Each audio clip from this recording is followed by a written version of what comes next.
Oh shit, what did I click on? Oh, okay, there we go. There we go. Hello! Hi, everyone. Hi. It's Sunday, the 9th. Yes, August. August. It is August. I'm LéTania Severe, she, her pronouns. I'm part of the King County Equity Now research team, and I'm joined by Shaun Glaze. I'll let you introduce yourself. Sure, Shaun Glaze, they, them pronouns, of King County Equity Now's research team as well. Hello, I'm finally home. Yes. Just like traveling the last two. God. Yes, and so we have just a few more updates for you today in today's episode, number 11. We'll start with the calls to action, which continue. We need you to keep emailing your council members and calling. Yes. And if you are available tomorrow morning to do public comment, we recommend that you log on to go to the website at about 7:50, 7:55. You got to get in there and just really keep hitting refresh until you're allowed to sign up. Yes. It's very popular. People want to speak up, and we just want to make sure that our demands are heard and that council hears our voices. And so go ahead and do that. And if you need any sample script, we're going to have a link to our quorum website in the description. And once you go to that link towards the bottom of the page, you'll see a script for you to provide during your public comment. You can tailor it to whatever you want and make it your own. And that's just to give you a little bit of assistance with that, especially if you've never done it before. Other calls to action, continue to email about nurturing roots. That you'll find, we'll put a link for that as well. We'll just make everything super easy. We're going to put a link to get you the script for that email as well. And I think that's it for now. Yeah, I think I covered them. Yeah, we'll have some information for you in the description. Please check that out. We'll put the blueprint in there again as well, just in case you haven't had access to it.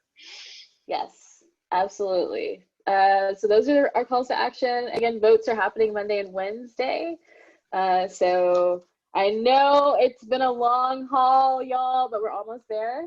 I think what's interesting to me is, so we've been filming a few interviews here and there. I know some of them are going live on Monday, tomorrow. And were written, they started doing the writing for them last week in anticipation for this vote. And one of the things that has come up a lot is just how hard it was to get any actual numbers for the police budget. And I don't just mean that like as a community member, like it was really hard for city council to get it. Like city council you would think would have the ability to just kind of quickly, put in an ask and get their questions answered, but it was a slog. Like it was like everything from like we have no idea to, well, let's just take the year and divide it in half because we're halfway through and maybe that's like a good ballpark, to, well, but no, like we know they spent a lot of money on those protests, with everything that they were doing and all the materials and labor and overtime. Like we have no idea how much the budget is, to, oh yeah, it's actually like closer to, actually they might have spent all of their overtime already, so we have to completely redo things. This has never happened at this point before. So it was a emotional roller coaster, because I remember when they were just I remember one day the numbers had gone from like way up high to way down low, to like they've spent it all already, there's nothing that isn't already accounted for, to actually no, there's a bunch of money that is like available. So for those of you who've been following this and you've just been like, I thought it was this number, I thought it was that number, join the club. Right. Because no one knew. And I just think that, I mean, like as funny as the whole is to me, it's also just like kind of remarkable in its own way. Like just talking to normal people, they're like, well, gee, I generally have a sense of what my budget is and how much money I've spent or not spent, either for my own my personal finances, or for my business that I own, or for my community organization. Like we don't really have a lot of rises and falls. We generally have a pretty good ballpark, and we could not even get ballparks, and when we did, they were widely different from each other.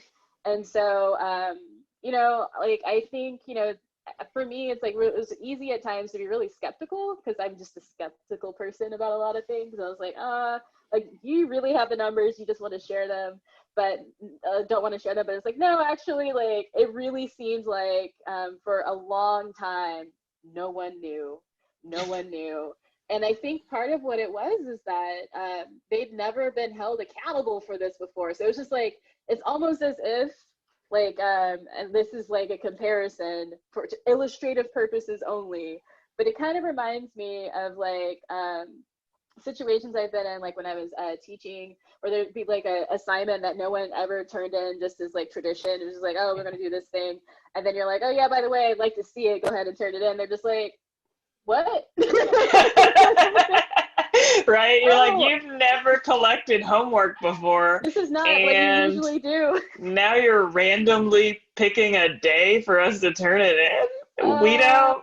We need more time. We need more time. We need more time. Give them more time, and then they would still need more time. And it was just like this whole thing where you're like, do you actually know how to do this? So yeah, I would say like a big critique I have, you know, of the way that this whole situation, you know, has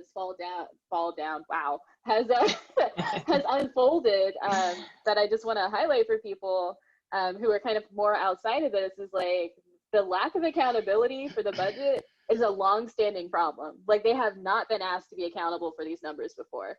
They've been way more used to just coming to city council and saying, hey, we already blew through our whole overtime already. Can you just approve us for some more and backdate it for the stuff that we've already charged and call it a day? And for years, city council's like, yeah, okay, sure. Like, no question. And now it's like, oh, well, now when city council's like holding you accountable for it, you're like, oh shit.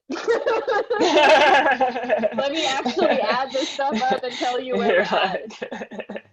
Can I take a rain check? Can we? And another one and another one. Yeah. So like, I just want to put it out there. If you've been following along very closely, you're just like, I'm confused why the numbers are where they are. That is a lot of what's been going on. And I know that that'll come out a lot more in the next few days about just what that has looked like. I know, LéTania, you wanted to share a couple of things too, as well. Yeah, for sure. I think some of the very more encouraging things about the last, this whole process is just getting council members to a point where they're committing to actually, like, one, hold SPD accountable for their budget, and looking at that budget and seeing what can be removed, what can be transferred, what can be reinvested, and just really having that conversation. I know we're still a long way away from where we want to be, but we are seeing the commitment from some of the council members to really just try and dive in and figure out how we can get to a point where SPD is being held accountable. SPD has the roles that they are more well trained to manage, and are not doing the things that they aren't well suited for, and the community is giving an opportunity to create their own system that works for them. And I think that that's been really encouraging. Also, just the momentum. You know, I was telling someone yesterday at work, I was just like, you know, I was like, no matter what is going down, like, this thing is rolling fast. It's moving. We have really good momentum. We have the next budgeting process coming up just, you know, a few weeks after this one closes out. And like, there's going to be a constant foot on the gas, still moving, trying to get this thing going in the right direction. And so that's really encouraging. And that's after decades and decades of movements for this type of thing, you know, for Black lives, for a public safety system that works for us and our community, and health system that is accountable to us. And so it's just really exciting to see what comes in the next, you know, really very excited about tomorrow and Wednesday's votes, but even just in the coming months as these things start to happen. Very excited about that. We're also just, I'm excited about the new accountability around some of this stuff. You know, there's a lot more transparency around at least SPD's budget, because they had to Yeah. actually produce it. It's like you looked underneath the curtain and you're like, oh snap, let's just open that thing up. Let's just expose that. And so I think that city council is actually trying to be held accountable in some ways. There's still work to be done, and those things will really just make future conversations a lot better for everyone at the table.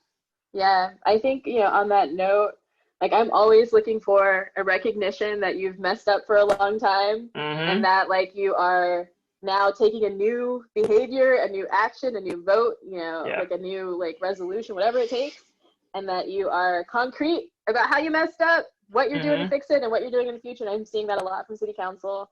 I'm looking forward to seeing similar steps from the executive. I'm looking forward to being able to really see, the whole city, working together towards really centering the experiences of Black and Brown communities, and Black communities in particular, who've been like uniquely harmed by this system for so long, and it has been unquestioned, right? Like, the explosion of the police budget was not an accident, right? Like, it's just one of those things where people have either accepted it or like didn't like know, because again, like, no one knew really what the budget was going towards until very recently. So yeah, I think it's an exciting time, cautiously optimistic.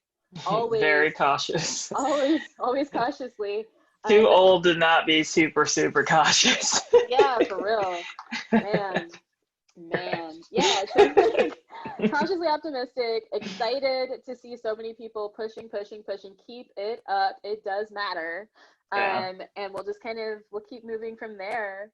I do know that we'll be stepping down a little bit of the cadence for the teach-ins and the podcast. Tonight's teach-in is the last teach-in that we have on the schedule, and we've been doing them every day, at least once a day, and it has been a lot. So I'm looking forward to being able to have more of my time, more of our time, honestly, to be able to just like write and just focus on building out more of this cookbook.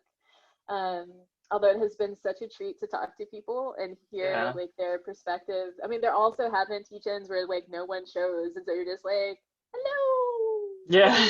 Echo. Hello. Yeah. Anybody? It's been cool though, because people, even if they don't show up, I've heard from people saying they really appreciate that we like carved out the time to be available to people to ask questions and to talk. And then the podcast, I know we'll pick that back up after the votes, because we'll have a lot more to talk about and a lot more details to share. So that's exciting. I'm looking forward to that, and also to being able to get a little bit more sleep. More sleep. Yeah, this has been like this is one of those things where I mean, we tell people it's like, this is all volunteer, like we do not get paid for this. And so it has been one of those like labors of love, and like of actual like just the feeling that this is what, like, I think for a lot of us, it's like we feel like, I don't know if like called to do is quite the right phrase. It's the closest that I can think of, but it's just like, this is what I'm supposed to be doing with my life right now, is what I feel. And so like I'm doing it, and I'm doing it like gladly and like sleepily, and also like as fully as I can. I might be sacrificing some of my self-care, and like, but it's like so much of my self-care, but it's like what I'm doing right now to get this across the finish line so we can really get to work. So I'm, really grateful for people joining us on this, because I mean, like, no one's paying you to send emails or to make calls. Right. Like, that's right. Only people getting paid, we don't know how much they're getting paid. Like, that's right. We're just right. We're just like, can you just tell us? It's been a really exciting thing. I tell people, I'm like, this is the most important work I've ever done, and I feel like there's nothing else I should be doing right now. And, Yeah. When we do it, we go to our other jobs, Yeah. plural. Yeah. And Exactly. plural. Like 60 And, hour, 80-hour weeks. Yeah, God. you just, you find the time, and I think, Shaun probably feels the same way. Like, because this is such important work and it's just so exciting work, like it gives you that extra boost of energy that you need. Yeah. Maybe sometimes we can't form full sentences, but we're still pushing through, getting this work done. So yeah, it's been very humbling, and I've been grateful just to even be able to take part and work on this. For sure. Yeah, I get extra goofy when I'm tired. So this podcasting has been great for me, because I'm just like, great, you get to see that goofy side of me. That's right. That's right. Deprived, extra goofy. That's what you get. That's right. That's totally true. Yeah, but please if you can't attend that teach-in tonight, watch the podcast. The other episodes provide a good amount of information. And also you can reach out to email at info@kingcountyequitynow.com and put research in the subject line, and it'll make its way to us. Or if you have either one of our personal emails, you can reach out that way, and we'll take the time to explain that process to you and figure out how we can get you involved. Yes. And definitely email. I did have someone try to reach out to me on social media before. I am not very good at all at that's not gonna work. Yeah. That's not gonna work. Not for me. I don't know if it's me neither. No, it certainly is not. It's not. I've missed so many things. My girlfriend sends me things on social media. She's like, "Did you get that?" And I'm like, "I don't even know where it is. Where do I look for that thing that you sent me?" I get my Facebook messages, my Facebook privacy settings are actually pretty high, so it's kind of hard for people to reach me that way, even when they try. And then when they do, it gets like filtered into that other, inbox that's like destined for death. So yeah, social media is not going to be the easiest way to reach me. I also am someone who, because like I am obviously a Black person, does get like a bit of I will call it harassment online and like messages, and so I don't always spend a lot of time checking my inbox for those, because it's just such a shit show sometimes. So please choose email. Choose email. That's the best way. Yeah. And then I guess I would also say shout out to all the socially awkward people. I wanted to say that because in the teach-ins that I've been in, there have always been like a handful of us socially awkward people. You might not know this, but I'm actually socially awkward. And so when I'm just it doesn't come through on the podcast. I know, people are just like, you seem so like chill and cool and with it. I'm like, that's the sleep deprivation. Yeah. I'm super socially awkward. And I also like really love other socially awkward people, which is it probably doesn't help actually. Like, where am I gonna get those skills?